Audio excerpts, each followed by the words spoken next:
বাইরের পাথরটাতে নারকেল ফাটায়।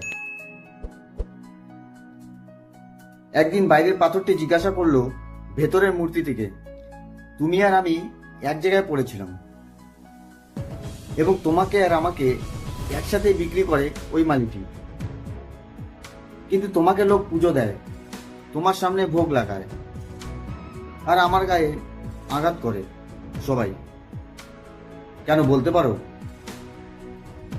তখন মূর্তিটি বলে, সেই দিন তুমি আঘাত সহ্য করতে পারোনি, বারবার বাধা দিয়েছ, তাই আজ বারবার আঘাত পেতে হচ্ছে তোমায়।